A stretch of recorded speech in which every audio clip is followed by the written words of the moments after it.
3, 2, 1.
Nabil, are we good to go?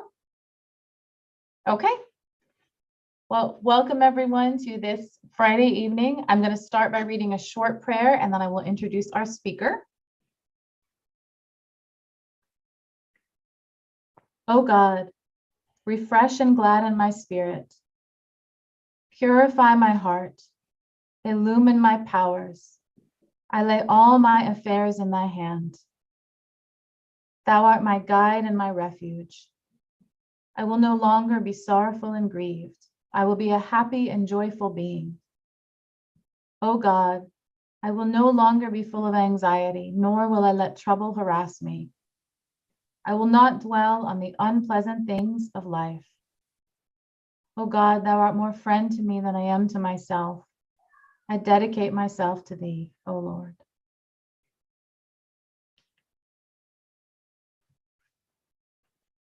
Well, welcome again. I hope everyone can hear me okay. My name is Rachel and I will be your MC for this evening. So I have the honor of introducing our speaker for the night, Professor Robert Ahdieh, who I have not yet had the pleasure of meeting in person, but hopefully that will happen sometime soon. So Professor Ahdieh is currently the Dean of the A&M School of Law and has been since I believe 2018. It is an institution that is close to my heart, not just because I'm an attorney, but because my husband is a fourth generation Aggie. So we are thrilled to have the A&M Law School here in Texas. Professor Ahdieh, prior to that, has taught at a number of institutions, including Emory Law School, Georgetown Law, and Princeton. He's a graduate of Princeton's Wilson School of Public and International Affairs and of Yale Law School. He clerked for the Honorable Judge Browning of the U.S. Court of Appeals, Ninth Circuit, after which he was selected for the honors program in the Civil Division of the Department of Justice. While still in law school, Professor Ahdieh published what remains one of the seminal treatments on the constitutional transformation of post-Soviet Russia, which I'm sure is a subject very close to all of our minds over the past month. His work has also appeared in a number of law journals over the years, including BU Law School Review, Michigan Law Review, NYU Law Review, and USC Law Review. Professor Ahdieh's scholarly interests revolve around questions of regulatory and institutional design, particularly in the financial arena and the financial sector. His particular focus has been on various non-traditional regulatory structures and modes of regulation, including those grounded in the dynamics of coordination and collaboration. This evening, Professor Ahdieh is going to lead us through a presentation and then some discussion about building better elections through Baha'i principles. We'll have a presentation from Professor Ahdieh. During the time of his presentation, please feel free to ask questions in the Zoom chat. And after the presentation, we will go through those and pose those to Professor Ahdieh for his response. Does anyone have any questions before we get started? Okay, well, welcome again, and I'll turn it over to Professor Ahdieh. Thank you, Rachel, for the wonderful introduction, and thanks all for being here. It really is a pleasure and an honor to be with you all. Now that I know Rachel is married into Aggie, a strong Aggie family, I have to say howdy and all of those things. And say I'm glad to talk about becoming an adopted Aggie over the last 4 years since moving to Texas. And also, frankly, in Q&A, if people want to chat about Russia, of course, I'm glad to do that as well. But the topic that I have been asked to address tonight is potential lessons of the Baha'i electoral process, the process by which the members of the Baha'i community, not only in Texas, not only in the United States, but all over the world, elect their administrative officials, their administrative leaders. The lessons that process might hold for our electoral processes in the United States in general. Now, there is, of course, lots of discussion going on, and rightly so, around elections and electoral dynamics in the United States at the moment. What are some of the key topics or key themes around that? And all of these are familiar to all of you, so I won't go into them too deeply. But one is election interference, this concern about one way or another, whether it's foreign or domestic or otherwise, are there interventions in our election that raise concerns about whether we should have confidence in the results of those elections. But even if we conclude that there's less of that than some might suggest, there are ample other reasons to be concerned about our current electoral process in the United States as well. A second major area of concern is the role of money and interest groups in the electoral process. It should not be underestimated if you look at the growth in expenditures for elections, even oftentimes in local elections, judicial elections, school board elections. It is very hard to avoid the concern or the conclusion that this kind of funding, this kind of monetary intervention may have the potential to distort the behavior of those candidates who have become to rely so heavily on that support. So the reality is that not always, but we generally know about the exceptions. It is generally the case that if one candidate is well funded and one is not very well funded, the well-funded candidate will usually win. And what that means is that candidates are, from the moment they decide to run for office, they are chasing after financial support. And the moment they're elected, the process begins again because they're preparing for the next election and the one after that and the one after that. So this role of money and perhaps the related phenomenon of the role of interest groups is also a topic of great discussion and concern in the US around our elections. The degree of partisanship, all the statistics, all the data, all the analysis suggest that the level of partisanship is greater than ever. The level of party line voting is quite extreme. If you look at the patterns of voting behavior by voters, but it's not just that the partisanship is informing I'm going to vote for this party or that party. More broadly, that partisanship becomes a singular prism for everything we evaluate about our political process.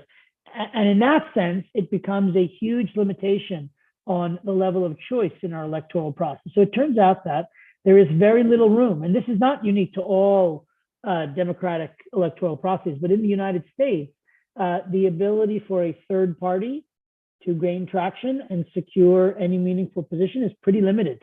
And it's limited by structure. The very structure of our system, in some sense, limits it. It also produces this partisanship, also produces this phenomenon of what we think of as wasted votes that in essence, my vote in jurisdiction, state, locality, X, Y, or Z doesn't matter because we know the outcome in that election, right? Whereas in an adjoining district, my vote would have been of far greater consequence, but because I vote here rather than here, my vote is again wasted in that sense. Two others related more to sort of who participates in the electoral process and how we engage them. One is the role of personality, and it's worth emphasizing that this is nothing that I'm going to talk about tonight really is a commentary on one party versus another or one political view or another. All of it, we can go through the examples on each side of it, but it is the case that for a long time, but to an increasing degree in recent years, personality has played a significant role in who we vote. Policy, in some sense, has diminished in importance, and personality, I like them, I don't like them, has become much more consequential and much more important. We see it, in fact, notably in some recent election cycles when in exit polls voters are asked, is their loyalty primarily to the party or to the person that they're voting for? And we see more and more it's the person. Now you might say, well, that's better than I just vote for this party regardless. But relative to I'm voting because of policy goals, even personality becomes problematic in that regard. The last one I'll mention is, again, kind of a topic out there that we're struggling with, I think, in our country, is the issue of the merit of the candidates who get elected. And the question is, are we getting the best individuals seeking office and entering into elected office? Not a lot of non-elected officials would question the fact or raise the concern that it is not the case today that our electoral process is designed to draw out the best and brightest. The best and brightest are much more likely to say, why in the name of God would I subject myself to this horrific process and its consequences? And that's not always true, to be fair. I'm not making a general statement, but I'm saying more often than not, one would expect that to be true. So we're not going to touch each one of those individually, but I framed those at the outset to say, there is no question that we need to figure out what is an approach to our electoral process, to democratic process in the United States, that would be an improvement on what we're doing now. So again, as I said at the outset, my goal is to share some thoughts on the way in which the process utilized by the Baha'i community, by members of the Baha'i faith, and by Baha'i institutions to elect representatives might be a useful source of insight. And I'm choosing my words carefully there. My claim is not, I don't want to suggest to you that we should take the Baha'i electoral process and copy it when we elect the president or the Senate or the House of Representatives or whatever else it is. Maybe that day will come, or maybe there'll be forms of that, but that's not my claim. My claim is a much more modest one, that there may be things that we can borrow or at least learn from the way the Baha'i process works and operates in that regard. One last caveat before I jump in. Much of the insight, a good friend of mine now I'm very old now, so 25 years, is Arash Ahdieh, at law faculty member in political science at McGill University. He's a leading scholar on political theory and elections generally, but that includes in particular Baha'i election and Baha'i electoral processes. And so almost everything I know about it, I give him credit for, and anything I get wrong is my contribution. All right, so let me start by saying a little bit about what the Baha'i basic framework of Baha'i elections is, to sort of situate us, and then I'll turn to my topic. So the basic structure, again, as some of you are aware, but for those who are not, the basic structure of the Baha'i administrative apparatus consists of multiple layers of elected institutions that are keyed to progressively larger and larger geographic jurisdictions. So at the city level, at the national level, and at the international level, this successively more authoritative or geographically more far-reaching collective elected institutions. Specifically, we were talking about elected 9-member spiritual assemblies, they are termed, or in some circumstances, houses of justice. In most jurisdictions, these exist at 3 levels: the local level, the national level, and the universal level. In a handful of jurisdictions, there's also what we call regional councils that are kind of an intermediate level in between the local spiritual assemblies and the national spiritual assembly. What is notable is that, other than that, and even more recently, there's been a modification in one of the procedural elements of how local spiritual assemblies are elected, and I'll say a word about that soon. But what is notable is that the Baha'i community, which is some 6 to 7 million strong all over the world, exists in several hundred jurisdictions of very widely varying stages of economic development and cultures and histories and backgrounds, all use a process that is in large part, in 90 to 95% part, is identical across all of these jurisdictions. And that itself may be telling. That itself may teach us something. So what's the electoral process for each? Again, the basic framework at the local level is that local spiritual assembly level Historically, it was at the age of 21 years. Now it is at the age of 18 years. All Baha'is are in that relevant city or locality are eligible to vote in the election of 9 individuals, with any other adult in that category being eligible as a candidate to be elected or eligible for selection. The election happens by a plurality vote. There is no requirement of a majority vote, a plurality vote, and there is a requirement that all voters vote for 9 individuals. You can't say, I like these 3 and that's enough. You have to actually elect 9. Again, as I mentioned, very recently, in a handful of jurisdictions, less than a handful of jurisdictions of large size, the notion has been introduced of having delegates selected by the broader community, and those delegates then vote on the selection of that local spiritual assembly. That change in these small number of jurisdictions tracks what we do generally at the national level, where it's the case that Baha'is who are resident in each of a given number of units, geographic units distributed across the country, each of which is roughly comparable in size, elect one individual who is a delegate then to a national convention, with those delegates, those collective delegates representing the broader Baha'i community, voting for 9 individuals who then become members of the National Spiritual Assembly. Again, it's by plurality vote, and again, there's a requirement that all delegates vote for 9, include 9 names as candidates. Finally, at the international level, we have the Universal House of Justice. In that case, the members of the National Spiritual Assemblies from all over the globe come together to vote for 9 individual members, again, using those same rules. So that's our basic administrative structure and electoral process. A few small details, and I mention them only because I will come back to them later on. If there are ties in the electoral process, there is revoting between the 2 candidates who tie. That is, the exception to that is if one of the individuals is clearly a minority as to the relevant jurisdiction we are talking about, in which case that individual is considered to have been elected, even though there was a tie.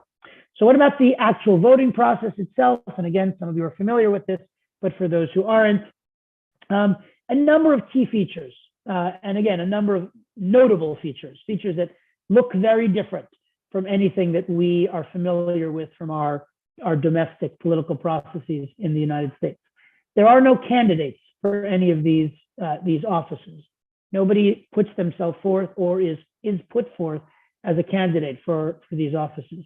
There are no parties or slates. So there's no affiliation by party or even here are 9 people that I think are good, right, that I would recommend. There is not even any process of nomination. No one is nominated to be a candidate and then accepts the nomination and so on and so forth. There is, in part, given that, no dynamic of electioneering, no dynamic of campaigning for it. That even extends as far as a ban on negative campaigning. It's not considered appropriate for someone to say, I strongly recommend you not vote for me. Even that's considered to be electioneering campaigning of the sort that's not appropriate. There is no discussion, to my point about personalities, there is no discussion of personalities. And that word is actually used in the relevant Baha'i literature, that it is not to be about personalities. So there's no discussion of I think this person would be really good because of X, Y, or Z. The ultimate ballot is a secret ballot, the anonymous ballot, so no one knows how folks vote. The participation in the electoral process is described as a sacred duty and as a sacred responsibility, a sacred duty and a sacred responsibility. And the atmosphere in which the election takes place is described as one of prayerful reflection. Prayerful reflection is the dynamic that is meant to exist at the time of the election. So that's the basic process. So that's the core administrative structure, how we elect, and then these are the core features or elements of it. So I'm glad to answer questions about that when we get to that stage. But really what I want to focus on is really 2 broad points of analysis with regard to this process. First, I want to talk a little bit about what would seem to be some of the values, some of the key values that are reflected in this process, and what are some of the key values that are advanced by it, that are promoted by this process. So that's number 1. And 2, I want to talk about what are the electoral outcomes? What are the electoral goals that this Baha'i process seeks to advance? And then, as time allows, and to the extent to which it doesn't, then in Q&A, I will talk some about some of the implications of this or applications of this for our electoral process. So first, let's start with what are the values that are reflected in this Baha'i process? What are the values that this process seeks to advance? A number that I want to flag here. Let me start with the dignity of individuals. The dignity of individuals. Various dimensions of this concept of dignity of individuals that I want to highlight.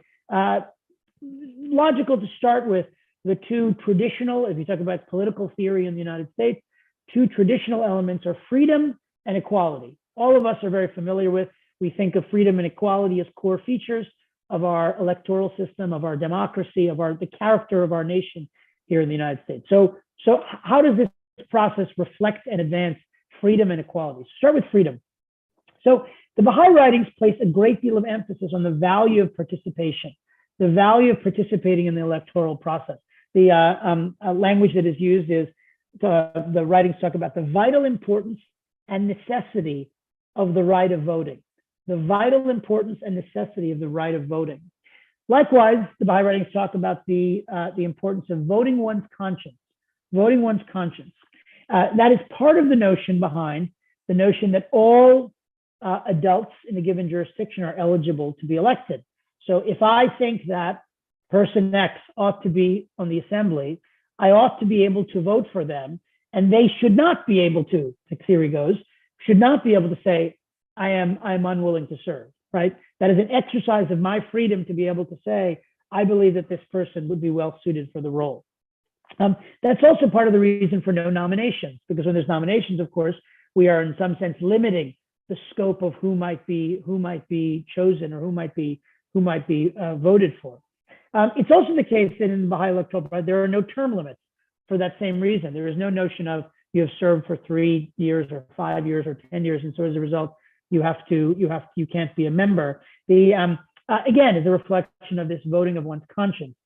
Finally, the fact that I told you in each of these levels, it's a plurality rather than a majority vote. So when you require a majority, what happens is if we have a vote and then Ajit, Emilio, Nabil, and I'm just going across the top of the screen, each receive a plurality vote, right?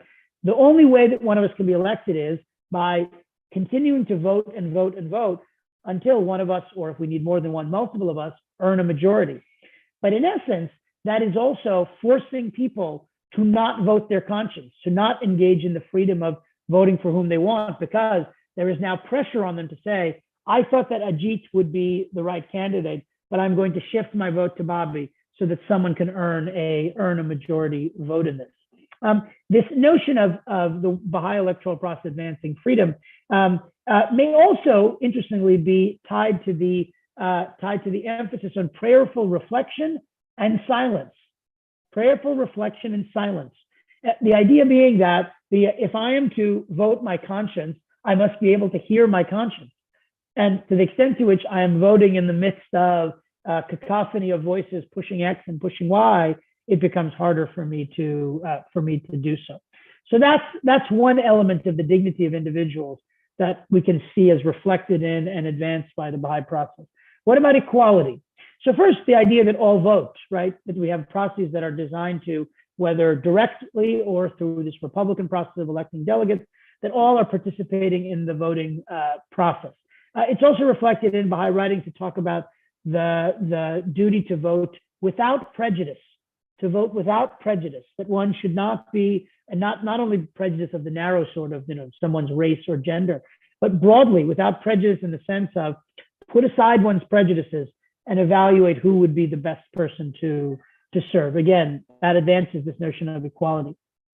The equal representation of districts in the election of the national institutions. Likewise, the idea that each unit, each district must be roughly comparable in size also advances this principle of equality.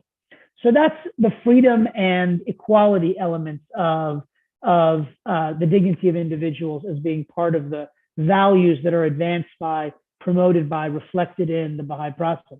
But I also want to add a third one that is less familiar to us, but may be important and maybe potentially is one that should be more important in our existing electoral processes than it is today. And that's the element of nobility.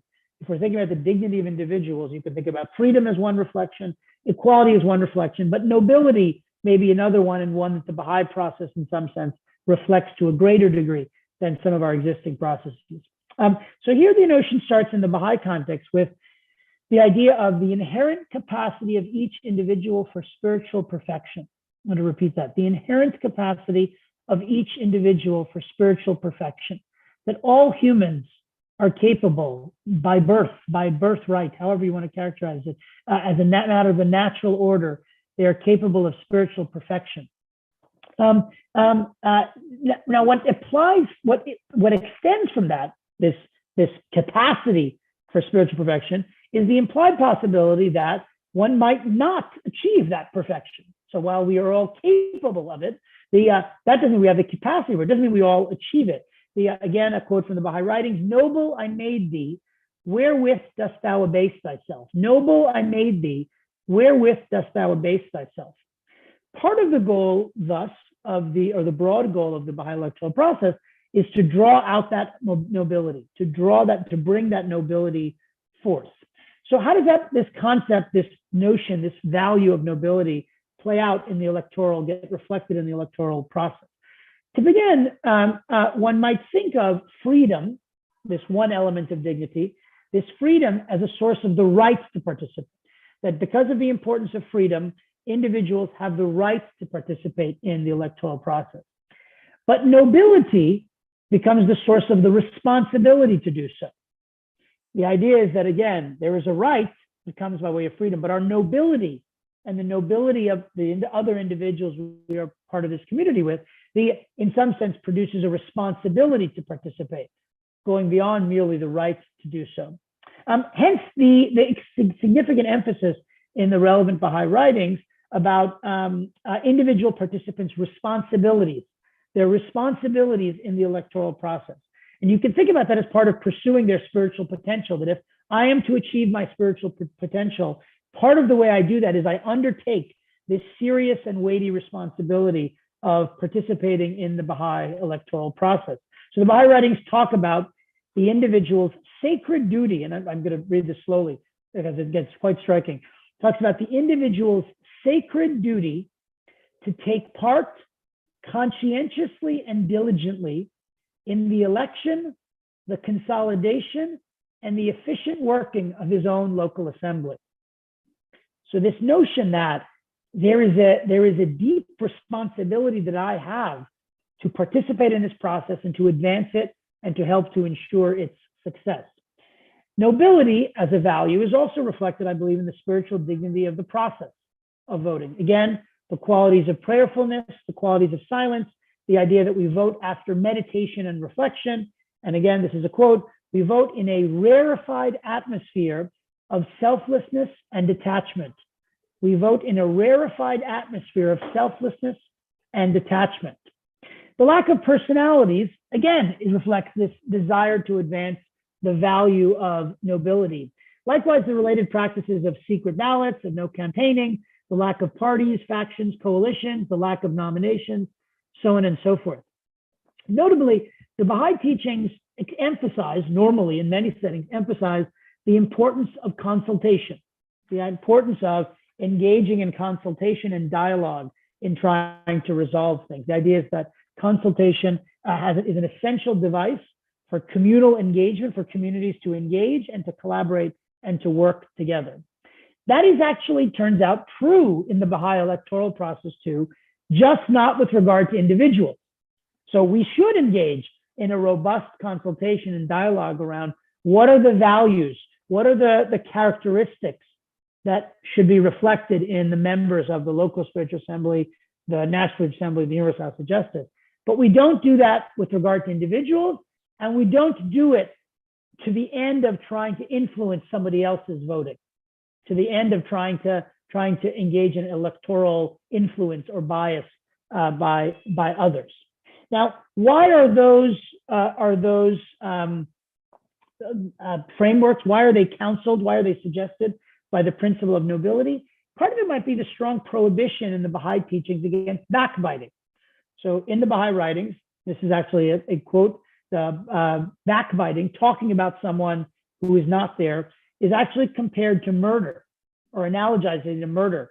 And the quote is, "Ye have been forbidden to commit murder or adultery or to engage in backbiting or calumny." The idea that, again, we would put these together, that we would, associate murder with talking about someone when they weren't there. But you might say, well, of course, that's right. The backbiting is not a good practice. It does degrade the nobility, not only of the person spoken of, but the speaker. But couldn't we limit speech to positive speech? What if we just said, it's okay to talk about personalities, but we should limit it to good things? I can say, Ahdieh is wonderful, and I won't mention some other things. He's wonderful in the following ways.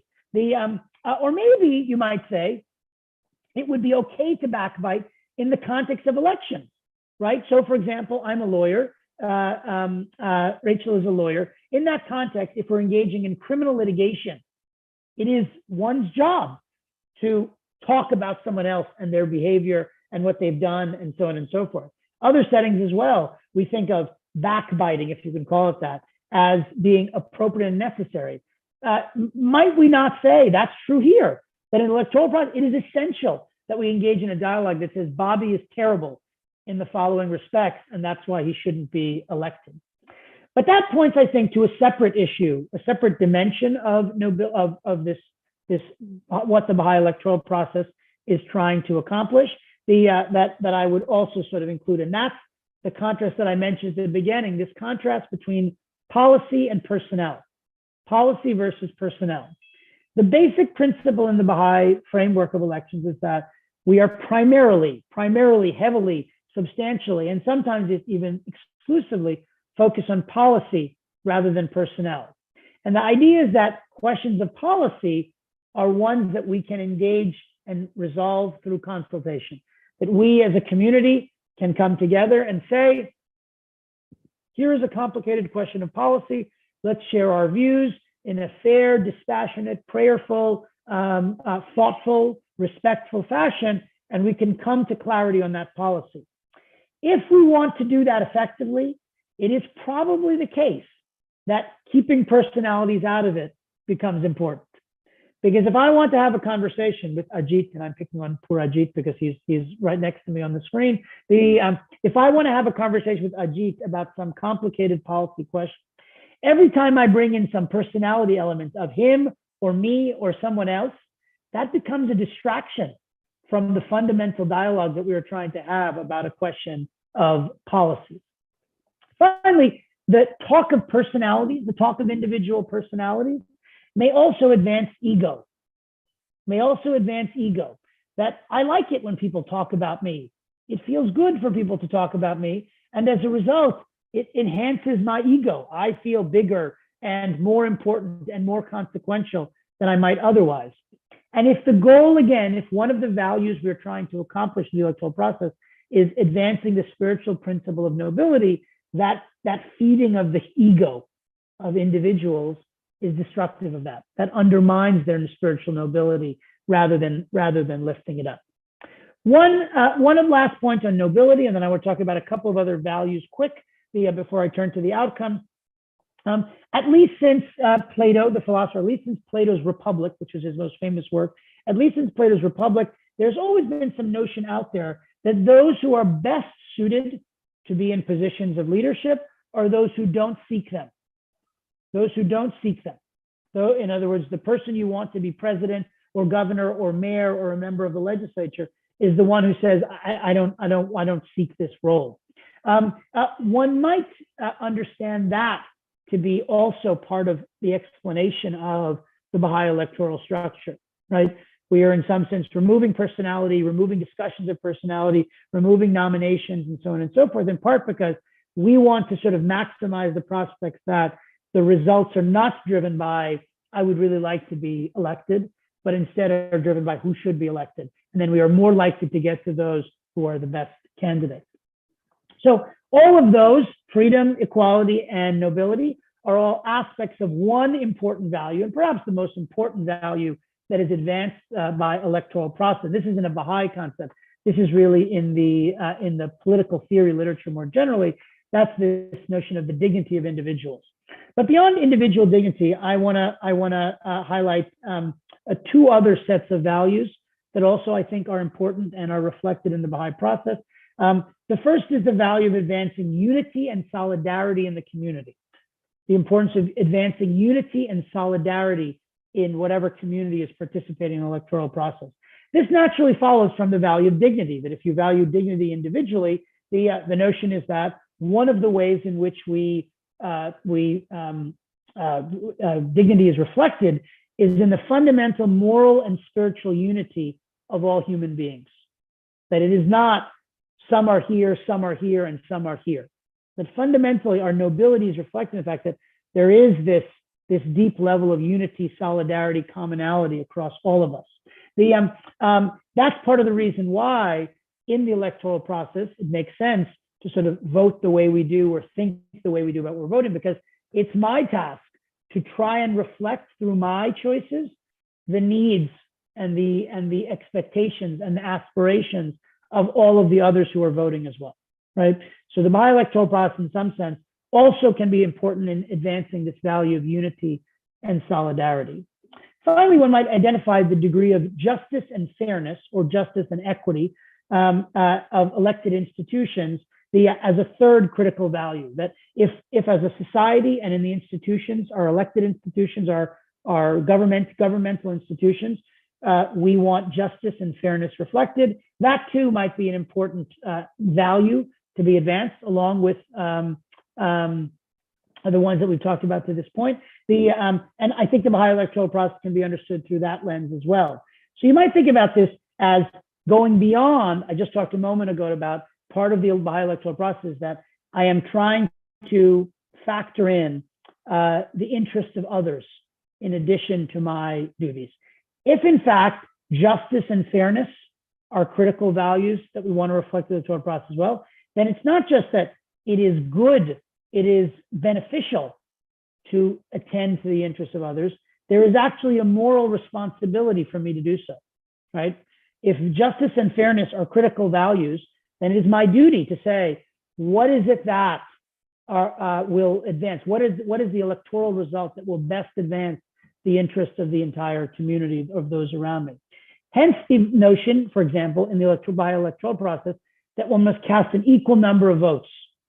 That all must vote for 9 individuals, right? The idea is that in order to reflect fully the interests of the entire community, I have to say, here are 9 individuals that I believe should serve in this institution, as opposed to these are the 4 that I want, and I don't really care who the other 5 are, right? That's in some sense reflected in that.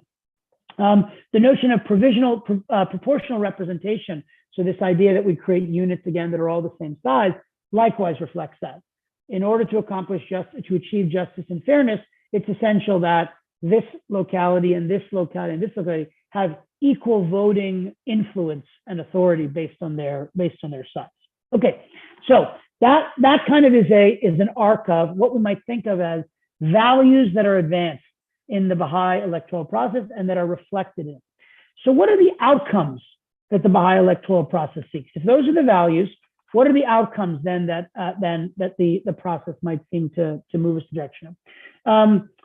So we've got these values of dignity under the umbrella of individual dignity. We have freedom, equality, and nobility. And then separately, we have unity and solidarity as a value, and justice and fairness. So what are the outcomes that then result from this? One might start with the individual qualities. What are the individual qualities that the Baha'i electoral process seeks to accomplish? The Baha'i writing suggests that those who are elected to Baha'i institutions should, and I'm quoting here, should possess the qualities of unquestioned loyalty, of selfless devotion, of a well-trained mind, of recognized ability, and mature experience. Let me say it one more time. Should possess the qualities of unquestioned loyalty, of selfless devotion, of a well-trained mind, of recognized ability, and mature experience. They must be faithful, sincere, experienced, capable, and competent. And upon election, once elected, the individuals should seek to win by every measure every means in their power, the confidence and affection of those whom it is their privilege to serve. Indeed, not only the confidence and the genuine support and respect of those whom they serve, but also their esteem and real affection. So this is a pretty weighty, I mean, if we talk about who it is that we are trying to elect, this is a high bar, right? You might imagine it would be hard to self-nominate if that's in fact who are the people that we are seeking to elect. So what about the institutional qualities? What are the institutional qualities that we want the electoral process to achieve? Baha'i writings talk about a number of them: diversity, representativeness, minority presence, and youth presence. Four, I'm going to repeat them again: diversity, representativeness, minority presence, youth presence. So I want to particularly say a few words about the diversity prong of that, but I will say a quick word about each of the others first. So the basic idea here is that there is a particular emphasis and interest in making sure that those who are elected to these institutes, these communal, these collective bodies, collective administrative bodies, are representative of the community, that they reflect in all different forms kind of the differences in the community. But in particular, emphasis is placed on that those institutions reflect the minorities, reflect sort of if there are minorities in a particular community, that members, their voices are reflected in these institutions. And notably, there are passages that talk about the importance of youth presence, like sort of having new blood, energy, new ideas, so on and so forth. But let me again say a couple of words about the diversity piece of this. So this is a core value in the Baha'i framework. The Baha'i writings talk about the idea that diversity contributes to the beauty, efficiency, and perfection of the whole.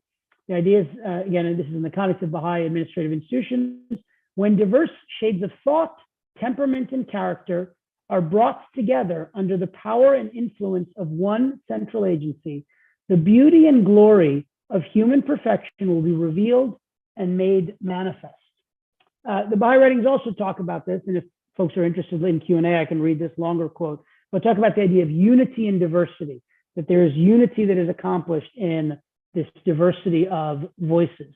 All of this may help to explain, among other things, this practice of if there's a tie vote and one is a minority in that community, is a minority in that community, that individual is considered to have been elected, even though the election was a tie.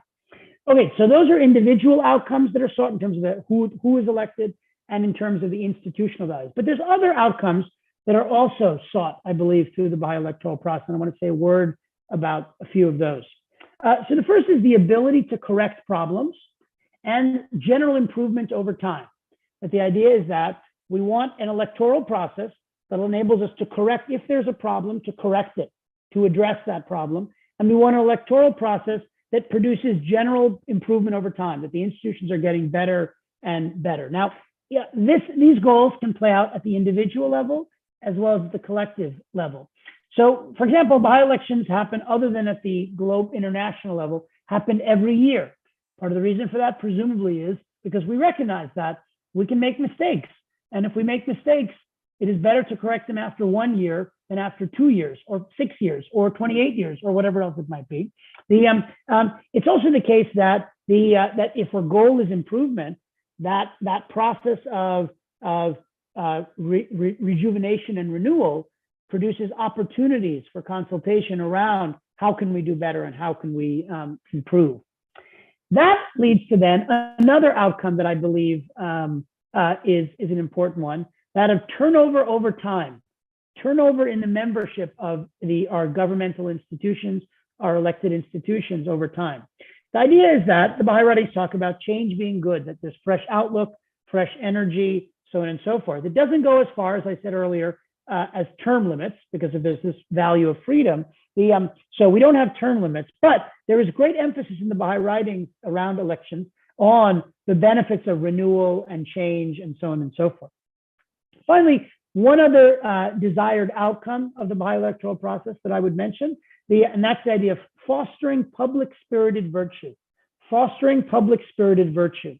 This is the notion, basically, that elections serve an educational function. Alexis de Tocqueville French writer, traveling around the United States in its early days, wrote Democracy in America, a very famous book. And one of his biggest insights was this idea that elections and the democratic process can serve an educational function, that people learn something from this process. The idea is that having to vote, being called upon to vote, fosters a sense of responsibility in the citizens. So when we have a lack of nominations, right, that in the Baha'i process, that in part can be explained in some sense by this notion of instilling a degree of responsibility, a sense of responsibility. The notion in essence is that the practice of nomination, this is a quote now, the practice of nomination has the great disadvantage of killing in the believer the spirit of initiative and of self-development.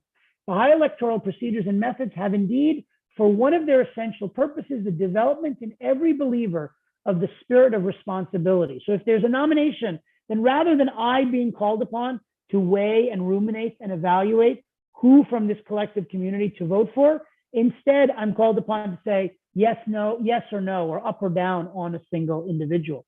The lack of parties and slates are to similar effect, right? So think in political elections when we have, again, straight ticket voting. The notion is that straight ticket voting, in essence, takes away the responsibility of the individual to reflect and think, for this office and this role, who would be the right candidate? Who would be the person that I want to elect?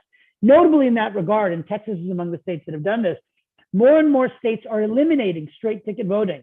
They're eliminating the ability to simply pull a switch or hit a button and say, I want to vote for all the Republicans or all the Democrats or all the whatever else it is. In part because they want to serve this education to forcing people to take responsibility. Okay, so I've talked about some of the values that are advanced. I've talked about what are the goals we're trying to accomplish. Let me say a little bit about a few potential applications or implications of this for our processes in the United States, and then I will stop and open it up for your questions, and not just questions, your thoughts and reflections on again other lessons, other implications, and how we might think about our domestic, our U.S. electoral processes in a different way.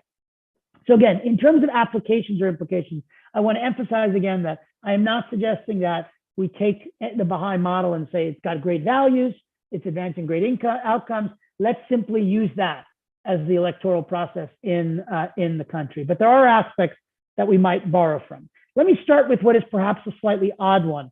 The emphasis in the Baha'i framework of prayerful reflection and silence. Prayerful reflection and silence.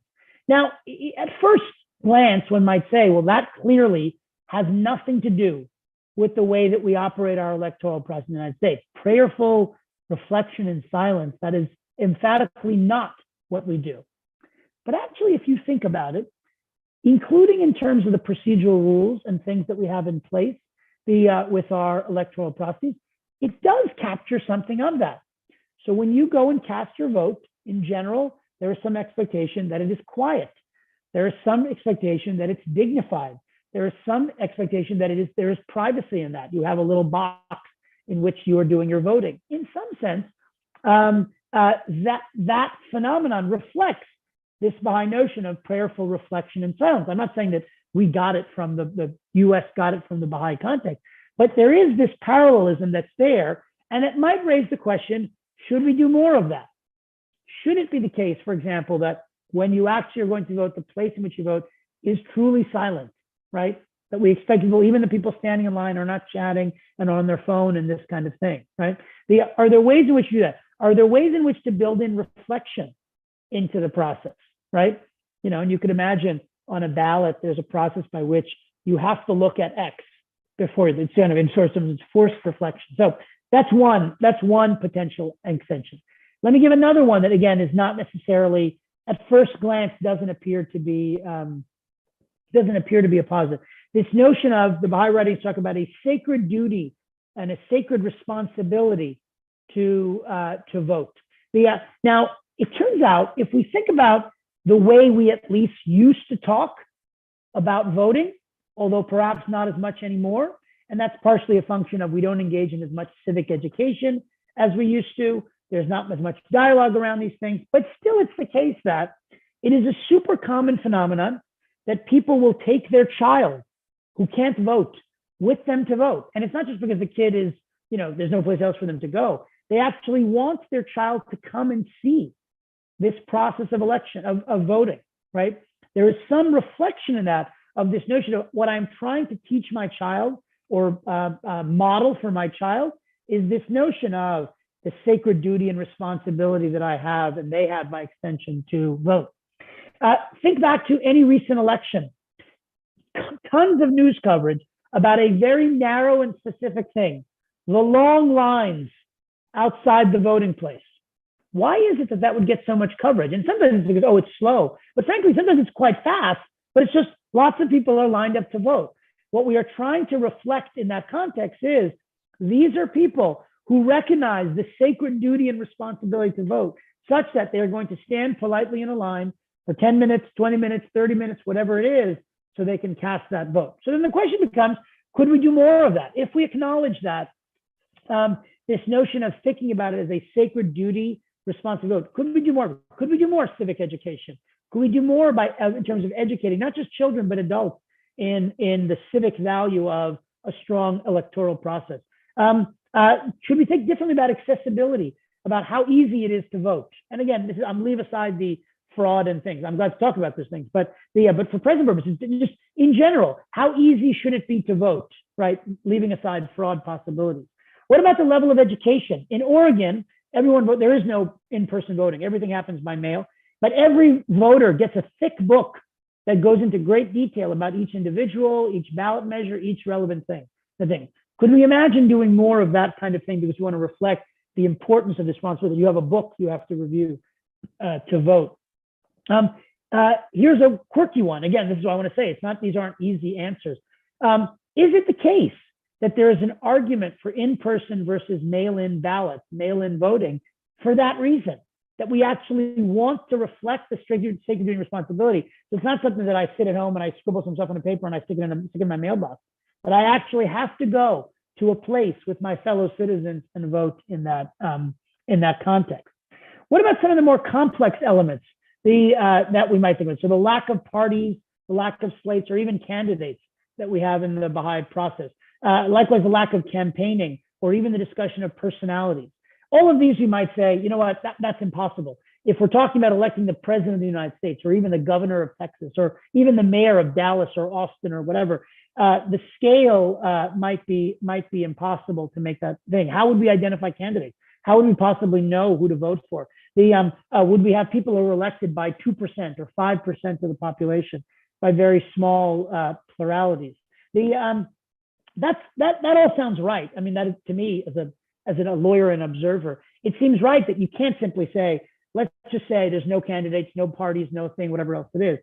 But it might make sense to go back to those values, right? To think about those fundamental values and say, if we reflect on the values that we are trying to accomplish, dignity, unity and solidarity,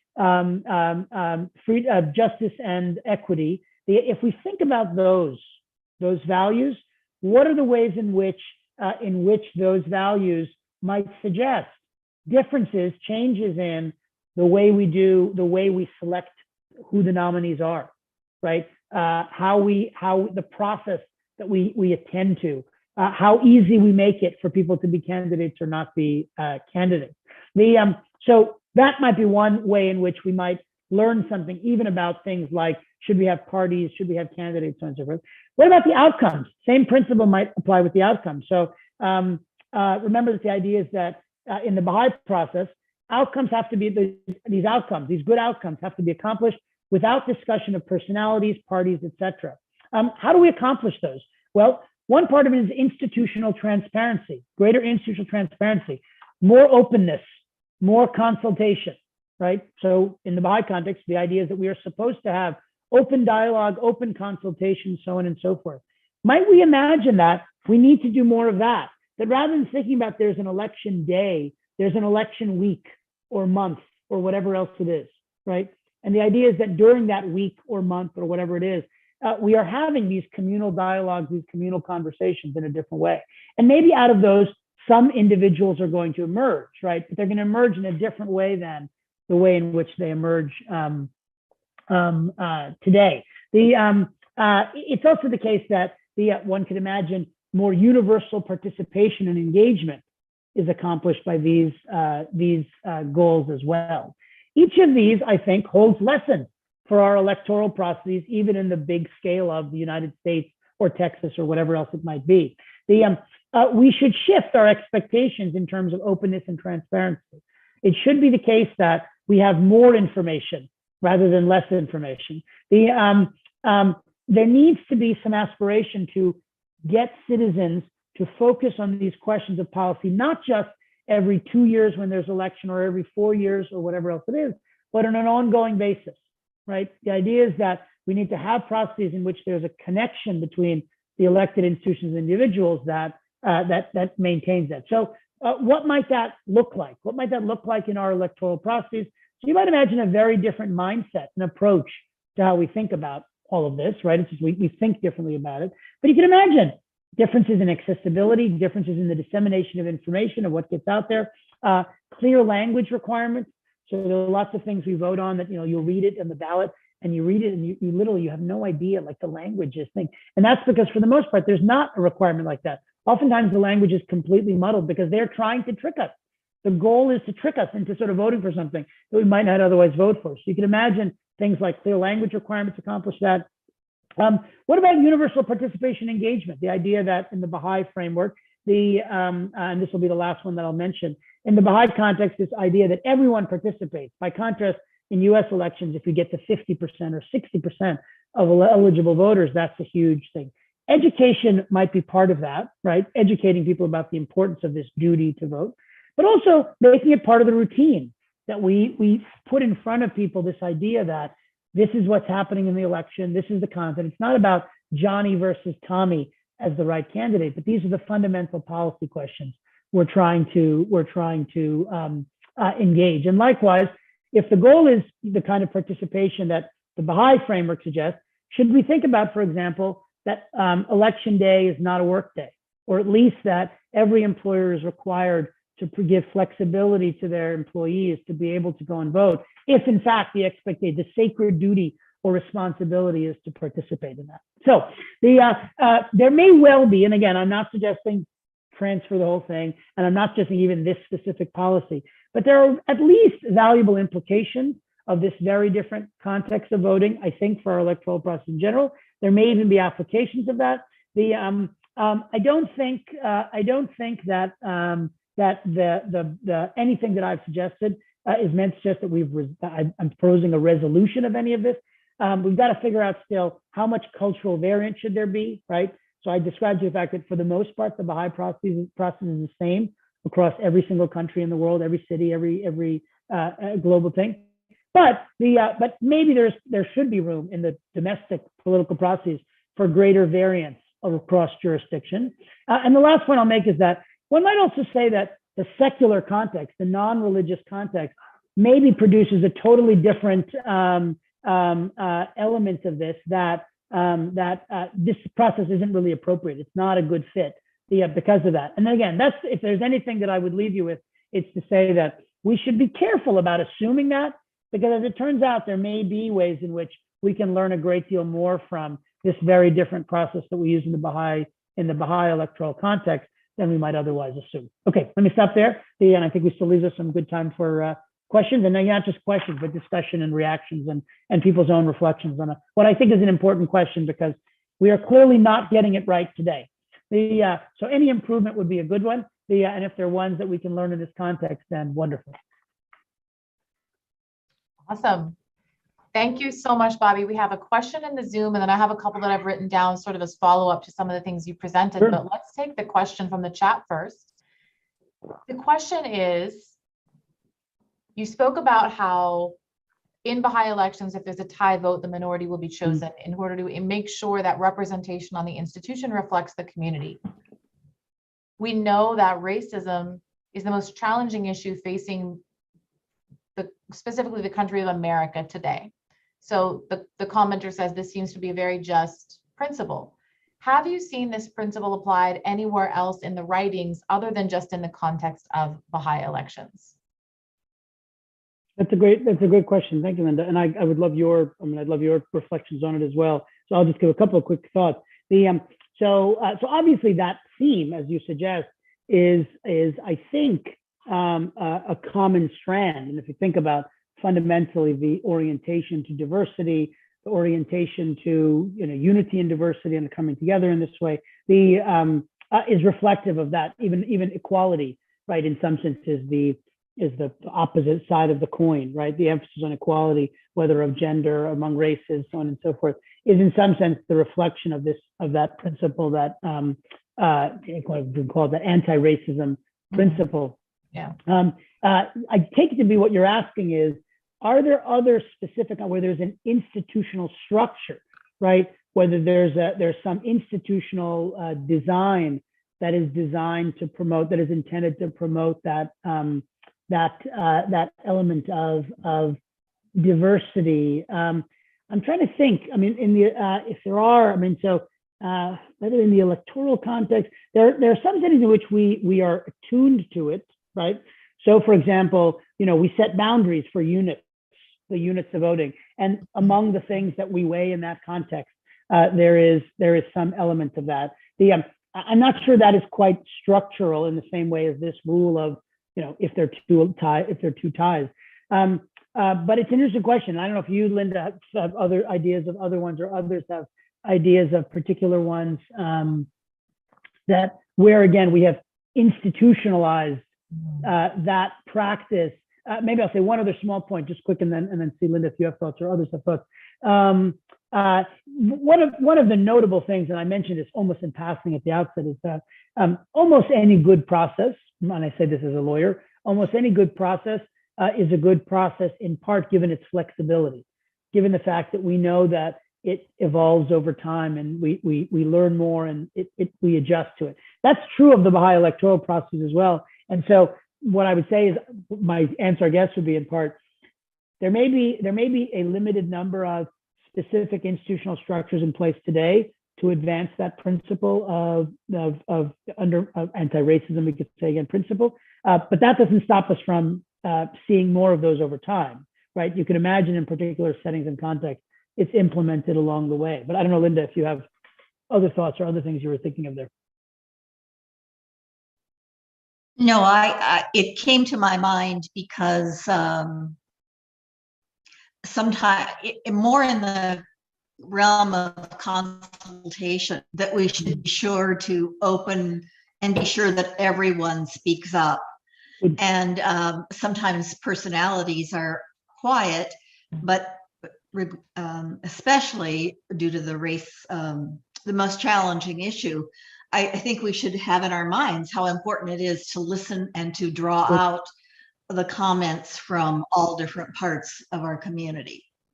Fantastic. That's such a great one. Again, and that is, it's emphasized, and it's not, I don't think, well, there may be, but not that I'm immediately aware of settings in which that principle of ensuring that all voices are heard is tied specifically to that issue of racial diversity.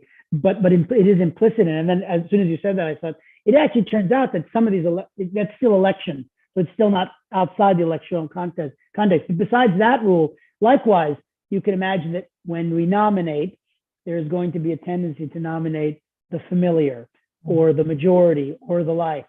Whereas when we have a process of secret ballot and a process that does not have nominations, that may also potentially foster that dynamic.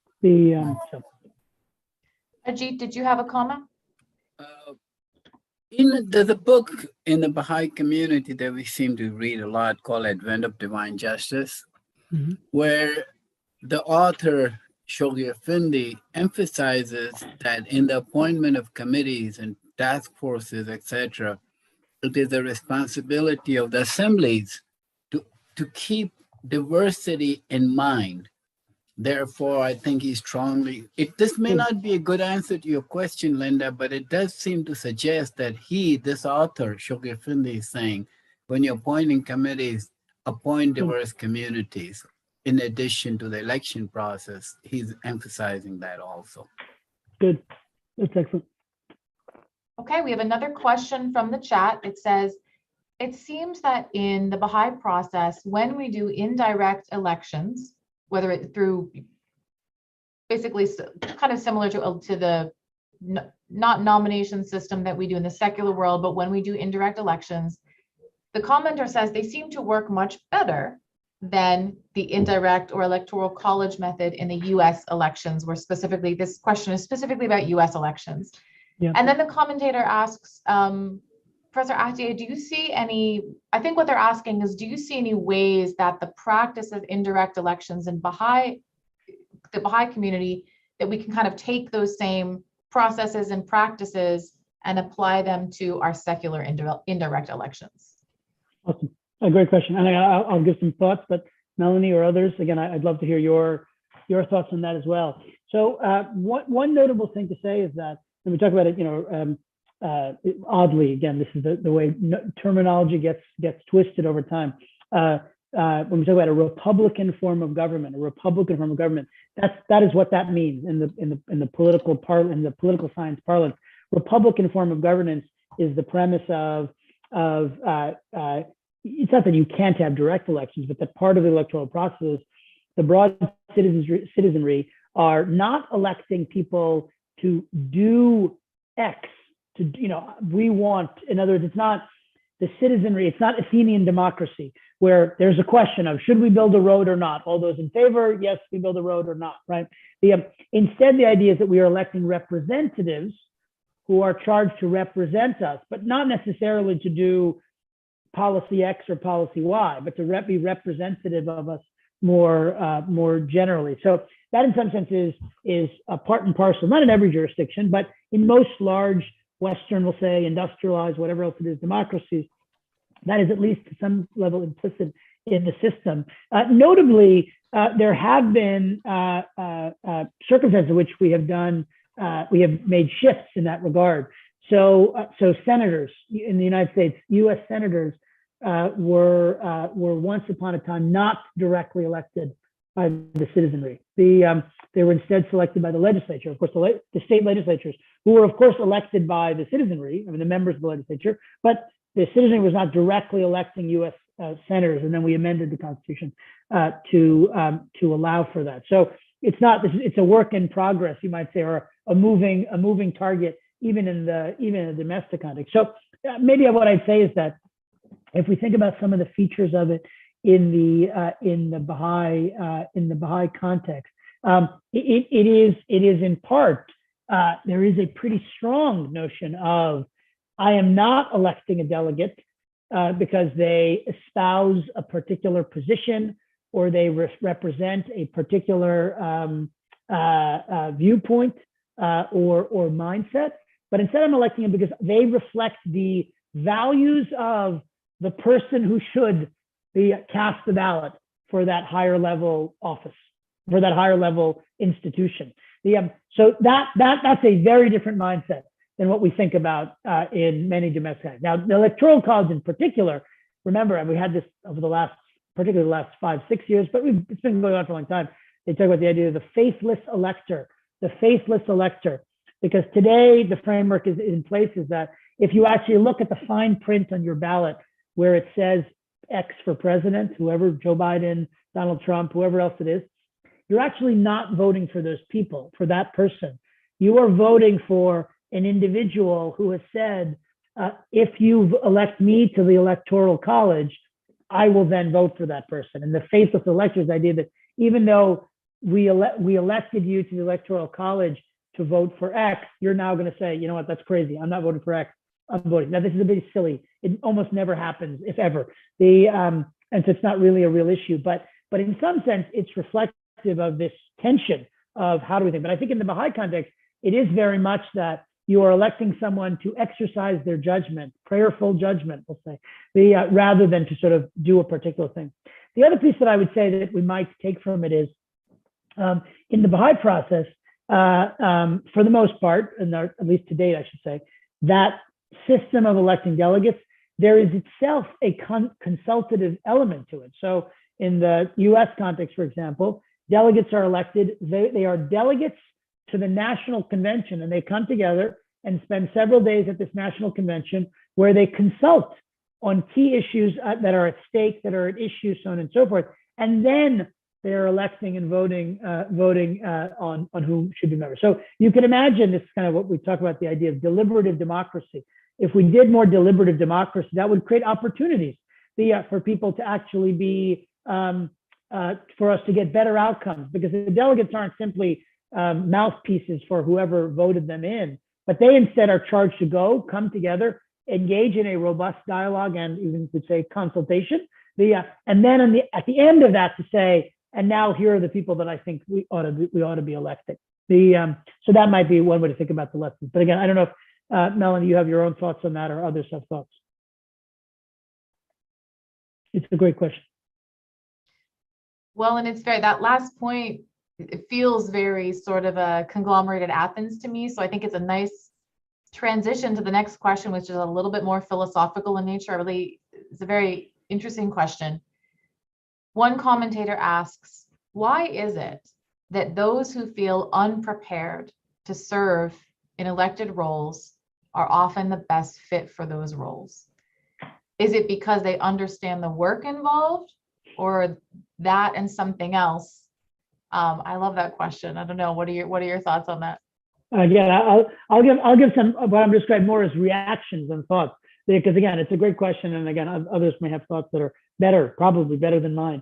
So I take it to be part of it is as you suggest, they understand the work involved. But I'm going to give a totally different context, but I may be informative.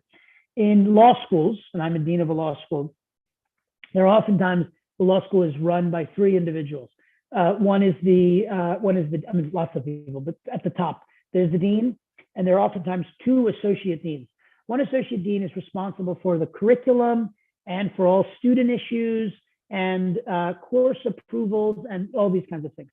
And oftentimes budget things are tied up with that, whatever, some hiring and firing. And the other is the associate dean for research, who basically works with faculty on helping them enhance their research and produce more and write more and get their work out, this kind of thing. And I made the observation years ago as I looked at multiple law schools over multiple years of who were the finalists to become deans, that the finalists were much more often the associate dean of research, the second one, than the associate dean of academic affairs. And I said, I think the reason is that the associate dean of academic affairs, the job, given what's involved, looks a lot more like the actual job of being a dean, such that those people say, no way, like there's no way I would ever take that job.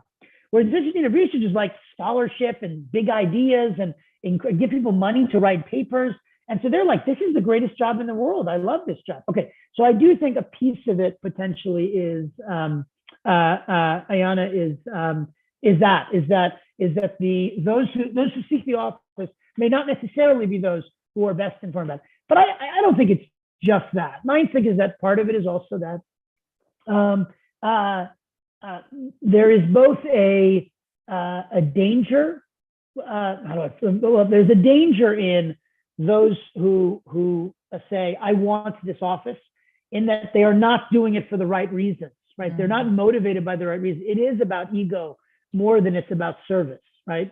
So I suspect that is a little bit of it. That's a part of it as well. I also think it's the case that there is the person who doesn't want it, and begrudgingly is too strong a word, but who accepts it, may be more likely to be able to say, it's wonderful to be able to serve in this way, but I am not willing to compromise my principles, my values, and so on and so forth in order to keep this job, which I didn't want to begin with, right? So it's a little bit of easy come, easy go, right? Whereas those who seek the office, and again, we talk about this in different, we talk about term limits, which again, we don't have the Baha'i context, but there's a big literature about the wisdom of term limits.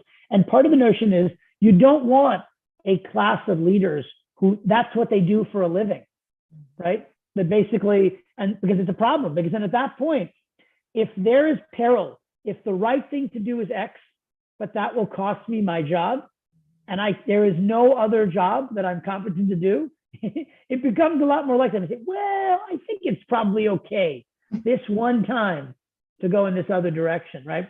So I suspect that some of that may be part of it too, but I don't know whether others have others have thought, and in the chat, Ajit pointed out the importance of electing new people to assemblies. And it is the case, I want to be clear there, although we don't have term limits and although we don't, it is the case that there is a fairly consistent strand in the Baha'i literature around elections that it's not, again, you're not required, it's not thing, but that there is value in new blood and there's value in renewal. And I suspect some of that is that, right? Is that, the person who's been sitting there doing it forever, at some point, I give this back to my dean context. I've been a dean for 4 years. Believe it or not, that makes me above average in the number of years I've been. But my colleague at Baylor Law School, he is the longest serving dean in the country. He has been dean for 29 years. 29 years. And I tell him all the time, I say, Brad, you are the best dean in the world. Because I have to say, if at 29 years, I was parking in the same parking spot and going to do the same thing, there's no way I could be nearly as energetic as you. So I think there's some of that as well. That's awesome. This is a little bit of a veer to the left, but for those of us who work in the private sector, we have kind of our own series of different elections and things that go on, whether you're talking about like an SEC regulated corporation that's publicly traded or funds or whatever. There is this whole other layer of elections and electoral processes that I don't know that we talk about as much, but I kind of suspect that maybe some of the same principles apply. And in the world we're living in, where corporations have so much power, one of my questions is, is there any way to sort of, the things you're talking about, taking principles from Baha'i elections and importing them into secular elections, are there ways we can do that in the private sector as well and sort of take those same things? Are there particular pieces that you think might be useful there? I love your ideas as much as mine, but so a couple of quick thoughts. One is, so in most of the private side electoral processes, the personality piece has been taken out. And notably, remember, the most common electoral thing in the private side is electing board directors and officers. So it is actually literally about personalities, but it has become so completely depersonalized. We're not actually voting for John versus Sarah. I don't even know who John and Sarah are, right? But John and Sarah represent either independent directors or not independent directors or whatever else it is. So it's interesting to think about, like, in some ways, the private process is more reflective of perhaps the process we want to get to. It also may be, I hate to say it this way, again, in the academic context, Henry Kissinger very famously said, there is no politics that is more brutal than academic politics because so little is at stake. So in some sense, if we think about our general political processes, there is a little bit of a, whether this one wins or that one wins, nothing ever changes. Whereas in the private context, it turns out it's potentially gravely consequential, right? I mean, money is at stake, put it that way, right? And so in some ways that forces a dynamic, or a psychology, maybe I should say more than a dynamic, a psychology that's quite different. And one other thing I'll say, and I don't know if you have put Rachel yourself, in electoral processes, there are all these formal structures for education, right? So again, you receive, your proxy materials, and then you have to decide, are you going to give your proxy or not give your proxy? So in some ways, the process in that context, it looks a lot more like a rational process. Now, the reality is that most of the relevant voters don't take it all that seriously, right? So it's not that it's perfect. But again, I do wonder whether some of those things, if we root in that, my point that I made earlier about that maybe part of this is, rather than average citizen thinks about an election only every 2 years or 4 years, if instead it was an ongoing, every 3 months, look, that's what we have in the private context, right? I get a steady stream for various mutual funds or wherever I own, I'm getting, and it forces me to be conscious of, it matters who I vote for, who wins and who loses. And the bottom line of, I either have this much money, or that much money. So yeah, those would be some quick thoughts. Okay, that's super interesting. I think there's a lot of data too recently on just the increase in number of people that do proxy their votes, which is kind of goes along with both the depersonalization, but then also what you've been talking about, the need to educate people, and that if you have really, 60% of people turning over their votes to the fund they're investing through or whatever. It's kind of like, it's so concentrated. So that education about, what people can and can't do could be really interesting. Nabil, I believe you have a question about incumbency that you wanted. I'm not sure what the question is. I do. So I guess my question, it goes back to sort of, having, turnover, and that's considered to be sort of a desirable trait. There is, so if we look at our sort of political institutions and, legislatures and things like that, there is a high rate of incumbency there. But I've also noticed the same trend in Baha'i elected bodies, and that's at all levels. And so I guess my question is, it's not entirely, we know it's not there is a lot of desire to have turnover, but yet we don't see it happening as perhaps as much. So is this attributable to the design of the elections, the process, the preparation of the individuals, or the interest level of the individuals involved? So that's sort of the question. I'm sure it's all of the above. Probably is if I'm being honest, the correct answer. So in some sense, to me, it's why is that? What is it? What is the psychological dynamic that's there? So you can imagine there's a few things. One is it's inertia, right? It's that I don't know. I'm vote. There's 3,000 names on a list, or even 100 names on a list, and I've got to come up with 9. And so I think to myself, I don't know, 9. So a lot of mental energy to devote to this, right? So I assume inertia is a piece of it. I assume some of it, and maybe even less healthy, is there's a little bit of, Nabil has been elected, he's been on there this whole time. I'm not going to vote him off. Like, I don't want him to feel bad or something like this, right? So there probably is some of that also that I suspect is potentially at work in terms of the dynamic we see. Obviously, we don't have the same degree of incumbency in the secular context is structured. They design, it's the expression, rather than the voters choosing their officials, the officials choose their voters, right? They draw the line so that the people who will vote for them, that's their district, right? So in that sense, we don't have that, I don't think. But I think there are these some psychological factors that make people say, I'm going to do the same thing again. So then the question is, what's the remedy to that? I do think, again, more emphasis and attention. And it's not, the night of the election, which is like, by the way, Shoghi Effendi said, you really should mix it up, right? That's probably not it, right? But if you think about it as this ongoing duty and ongoing kind of obligation, in that context, it makes a great deal of sense to say, one of the things that we talk about is representatives. One of the things we talk about is diversity. One of the things we talk about is youthfulness. And that literally is one that there are quotes about that.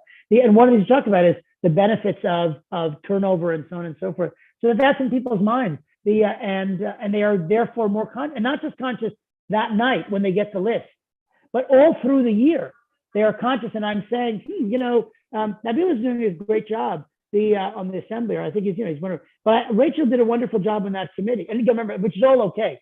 I can't say that. We can't have a consultation about is Rachel good or bad, but I can do that. I mean, in fact, it's my duty to do that.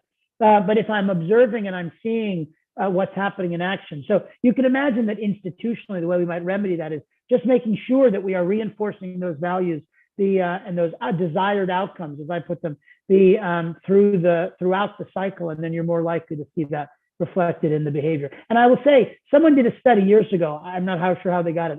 Hopefully it was permitted. They actually looked, and it turned out that even in many elections where it was the same 9 people were elected 3 years in a row, the 10th, 11th, and 12th people were pretty close, which is actually somewhat reassuring, right? Because you can imagine the problematic result would be it's the same 9 individuals, and number 10 got 1/10 the number of votes. But it turns out it's a pretty steady slope. Looks like this, right? This person got the most, 2nd, 3rd, 4th, 10th, 11th, 12th, that kind of thing. But still, you still want new blood, so you want some shift even beyond that. Okay, another question that you asked, and I'm kind of going back to your introduction now, was about how I always think of this as minority tyranny, but it's, going back to sort of the Federalist Papers. But the fact that here in our US system, we really have a two-party system, which is not what the founders envisioned when they set up the country. And that the way things are now structured, it's very difficult to impossible for third, fourth, anything other than the major two political parties to get elected. And you said there are other representative democracies or direct democracies where that is not the case. And I was curious if you could share some examples of some of those democracies and what are they doing differently so that you actually can have viable third-party candidates? Well, so partially, there's a bunch of components. And first, let me say to the U.S. case, it really is, to be fair, like as much as people get excited, and they get excited whether they agree or not. It's like idea that, oh my gosh, the Green Party nominee might actually win a state. I mean, it's just kind of a cool idea, right? I don't care whether I like them or don't like them. It's kind of a notable thing. But the structure of the system is so weighted against success in that circumstance, it's a fool's errand to think of it as so. It really is the case that our system, it's not impossible, functionally impossible for that to ever happen. So in other jurisdictions, a lot of it is a function of being a parliamentary versus a presidential system, right? So you have a parliamentary system in which the locus of executive power, at least a part of executive power, sits with the prime minister. The prime minister is elected by virtue of being able to secure a majority in the legislature, right? And the majority in the legislature is a product of coalition building, right? If one party can't secure a clear majority, they have to join with other parties in constructing it, and then that produces a cabinet around the prime minister that they've got to divvy up. Okay, this party gave their 6 votes, so they get to be the finance minister. This party gave 18 votes, and so they get to be the defense minister, whatever else it is. So that's one of the important ways in which we do this, is that we have systems that allow for that kind of. Now that it turns out that's not structure. We don't have a prime minister, obviously, but that's not structurally impossible in the legislative context. But the problem is that if you don't at the baseline elected level have that capacity. Look, we have independents in Congress, and they are quite powerful, it turns out, right? Especially in a split Congress, right? But unless those independents affiliate with a particular party, they are not a member of any committee, because the committees are selected by the parties, right? So you have to caucus, is the term. You have to caucus with a party in order to be able to do it. But in other countries, that's not the case. In other countries, it is the case that the structure is that any member of the legislature might serve on a committee, whatever else it is, and then that forces this coalition building dynamic that potentially it reduces the influence of this kind of binary. Again, remember in our U.S. context, as you were pointing out, this wasn't the intention. The premise, in fact, was to the opposite. It was that political parties will be destructive, even though they were already around. They saw them being destructive, and they wanted it to stop. They didn't want that dynamic at work, and so they pushed back on that. But nonetheless, where we are today is that it's not just parties; it is two parties, and in a two-party system, bluntly put, you're either with me or you're against me. That's it. And if those are the only two choices, then we are forcing, the elected officials to, in essence, opt into, okay, I agree with you, which means I disagree with him.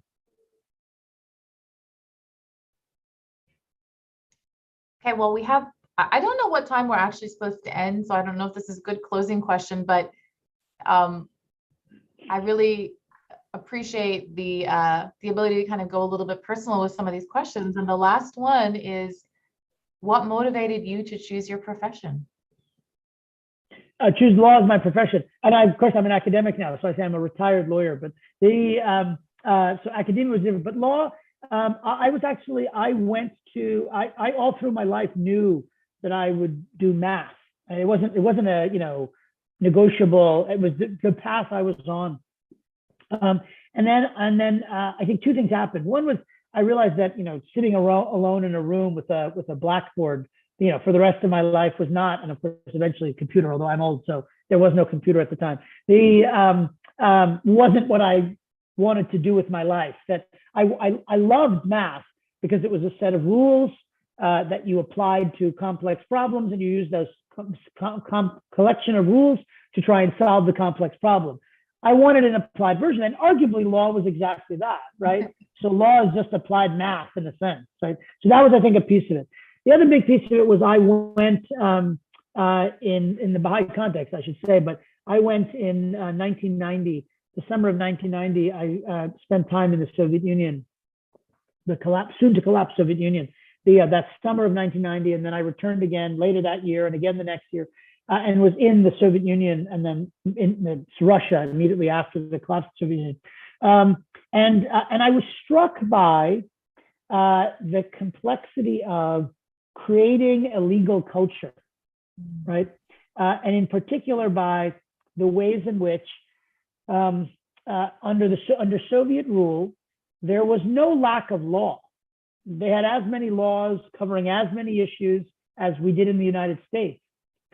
But the law was, rather than being applied in a neutral fashion in the service of justice or whatever else it might be, instead, the law was applied in a way that was coercive, that was deprived people of their rights, right? So one quick aside, because I love talking about Russia. Notably, throughout the Soviet history, including the latest one before the Soviet Union, the collapse of the Soviet Union, was the dissident nuclear scientist Andrei Sakharov. When they told him that he was charged with various crimes, he demanded a public trial. He said, "Okay, great, I'm charged with that. I want a public trial." And he made on national television, he made them go through the motions of, "We are applying the law," and he would object. And he would say, "What is the text of the law?" But the law doesn't say that. And then the text was amended 2 years later. And you didn't follow the right procedure. So it was his attempt to show that the law was not a neutral arbiter. It was a tool of power, really. So then the question was, when I get there in the 1990s, how do we take a population that has seen law as this source of abuse and make them embrace law as a tool of advancing justice, of advancing fairness, of securing their rights, so on and so forth. That was really what I saw there. And by the time I saw that, that was kind of like I said, I need to figure this out. And that really is what made me excited to say, I'm gonna go study law initially, and then go to law school, and then ultimately become a lawyer. Well, I'm going to ask kind of a follow-up question on that. How do you see application of what you learned going through that process and studying Russia and studying what you're describing as a culture where the law is a tool of abuse, essentially, instead of a mechanism for applying justice? There are many of us in this country who, because of the experience we have had or others have had, feel similarly about laws in our country. So do you see sort of universal principles that you took out of that experience that can, when we get there, can be applied here to kind of have the same conversation and the same evolution in our country, so that we can, if we could get the law to a place where it was being used equitably, how do we then get our citizenry on board when so many of us are so used to and so accustomed to the same thing, right? To the law, or true or not true, depending on really, frankly, what you look like, how much money you have, all of those things. How do you change that? What was the result of your research? So one thing I'd say is that, again, it's notable that, and you look at this in public opinion polling about institutions, it continues to be the case that the public opinion, including even with eye to diversity, gender, so on and so forth, confidence in the judicial process and the courts remains much higher than most other institutions, right? Now, we're lawyers, and we kind of see the dark underbelly and go like, oh my God. So we know that, if you pay $750 an hour for your lawyer versus $50 an hour for your lawyer, you're much more likely to get what it is that you want out of the and it's not corruption. It's not that guy knows somebody or nonsense like this. It's that they know how to work the process, and your $50 lawyer doesn't know how to work the process. Not always, obviously, but more often than not, or on average. But the truth of the matter is that the competence high. So I would say our situation is slightly different. Okay. It is, how do we ensure that the best elements of our system are put forth rather than the worst elements of it. Now, of course, we should also guard against the influence of money, and we should have more robust funding of legal aid, and we should do these things for sure. All those things are true, and those are more, for you and I to talk about offline. The lawyer kind of talk. But I mean, it is the case that, again, we have the bare bones of that here in a way that we did not have in the Soviet Union, or late Soviet Union, or early Russia. But then the question becomes, how do we make sure that people see that in practice? How do we make sure that people see? And I will say, I think we used to do much more of that. We used to do much more to bring the judicial process. There's this ongoing debate about, do we have cameras in the courtroom, right? And I want to be clear. I totally understand why you as a lawyer, as a litigator, I wouldn't want a camera filming what I was doing. Let alone if I was the judge. That said, there is a certain charm to that, right? Because people see and process the thing. I'm going to give a crazy example, but it's worth. There was a guy named over there. Hi, Emilio. I'm talking about in that picture. Emilio. Good. Where it says Dawn. Where's Dawn? Oh, there's Dawn. Dawn is there. I'm here. Hi, Dawn. Hi. I'm sorry. Emilio. What's your last name? It's Olivera. Olivera. I don't know why we're interrupting this. I'm sorry. No, it's okay. Don't worry, and Dawn, you're okay. Auntie Offson, I sent a message to you on the chat. All right, Emilio, they'll be for later, okay?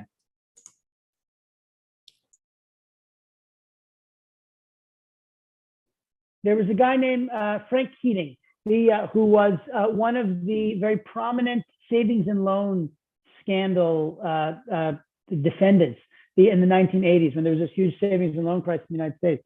And he was tried, and he was a Texan. He was this tall, very successful, very influential Texan, had been a rancher, and then went to banking, established a number of big Lone Star Savings and Loan, I can't remember what it was called, that then is ultimately charged with and convicted of fraud. He is the judge that he goes in front of is Lance Ito, who later becomes famous in the O.J. Simpson context, but this was launched earlier. So this is a Japanese-American judge, American, but Japanese extraction. And as he's issuing his verdict, he quotes Woody Guthrie. Now, Woody Guthrie, folk singer. And I said, what an image for the average American to see that here is this, what we think of as the American kind of, Texan, tall, good, whatever thing. And here's this Japanese American judge sitting there sentencing him to prison. I mean, he went to prison. It wasn't, pay a fine. Went to prison and quoting Woody Guthrie along the way, right? So I do think, again, that's a long way of getting at. I think if we can think about ways that we reflect more fully to the general population, that the law can do this, and in fact does do it more often than not, that's good. But obviously we still have to deal with, again, legal aid and issues of race and wealth, particularly in the criminal justice context, obviously. But again, we have to make sure that people see it. Yeah, that's awesome. We have another question in the chat from Ajit that says, will there ever be a Baha'i jurisprudence? I don't know, Ajit, would you like to follow up on? I think he's withdrawing his question. He withdraws the question. Okay. Counsel, I withdraw the question. We're going to move on from that. I think that we have gotten a chance to go through all of the questions in the Zoom chat. Again, I don't actually know if there is a hard stop on the end time of this. People are nodding. Is there a hard? Ajit nodded, yeah. We're probably wrapping up. Okay. So just a little over. Oh, okay. Well, Professor Ahdieh, are there any closing remarks you'd like to make? We are so appreciative that you were able to be here. This has been so wonderful. And I think these issues of elections continue to be at the forefront of everyone's mind, particularly with all what we've all been through over the past few election cycles. So it's so wonderful to have kind of your positive vision of this. Maybe if you could end for us by giving us one takeaway for what each of us as individuals can do the next time an election comes up in our locality, our state, or whatever, what is one thing that we can do, or one or two things, whatever you prefer, to help marry some of these Baha'i spiritual principles about elections with our secular elections to make them a little bit better? Years ago, I was talking to someone, a prominent Baha'i individual, and was asked they were asked the question in front of a group. And for those who would know, this is Ruya Khanum. Was asked, what can we do in the context of this, this issue, whatever it was that was asked about. And she said, there's not many of us. We are not particularly, influential, whatever. She said, the one thing we can do is encourage people. She said, that's it. So I would say in this context, when you see dialogue happening that is descending into, let's talk about personality X versus personality Y, to not push, but to ask questions in the direction of, let me understand, what is it that leads you to that? What are the policies that you're doing? And ask them, what are the policies? And lo and behold, it turns out, and this is lots of long years of literature, 30 years of research into when you force people from opposing viewpoints to sit at a table, listen to facts about that issue, each present their views and then discuss it. Invariably at the end, both sides move closer to the common position, right? They don't necessarily agree at the end, but they move closer to that common position. So that's the biggest thing I'd say, to encouraging people to move in that direction of, or by asking those questions that lead them to say, okay, here's the policy goal that I have, and here's the policy goal that I have, or priority that I have. All right, are there ways, how much conflict is there? Why are they in conflict? As opposed to reducing it to, I like X and you like Y individuals. Because that's inevitably going to end with conflict. Awesome. Well, one other announcement I will make quickly at the end, assuming I can find the information that was sent to me quickly, is about our talk for next month. I don't know that I have that handy. So Ajit, I'm going to ask if you can provide some information about next month's Fireside. This is the lawyers' quarter. We're going to have 3-4 lawyers in a row. So no, our next speaker is Soeda Mani Ewing from Washington, who's a Washington, D.C. based lawyer and international lawyer.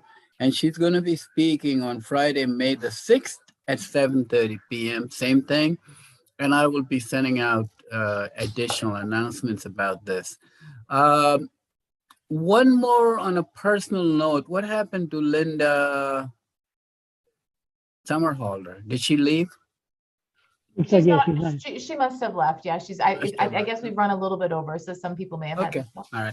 I served, I used to be, when I lived in Wilmette, Chicago area, I was the youth that they appointed to serve on the committee that did the Sunday morning devotional program at the temple.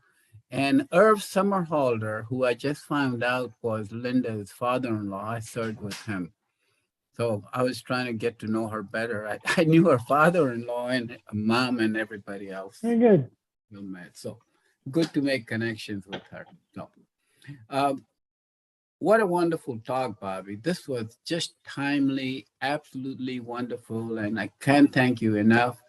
And I'm sorry your dad left early, but... No, he didn't. He's still here. Oh, he's still here. He's here. Okay. He's just unusually quiet. Yeah, that is unusual for him. That's not his way. I did meet your dad many years ago in Chicago when he was visiting there. So I did meet him there. So I know him. It's interesting. I know all the older people now meeting their children. It happens. I said we're here for a memorial service, and I said to my wife, "My God, there's so many people I know who have died." And she said, "Yes, because you're old." And I was like,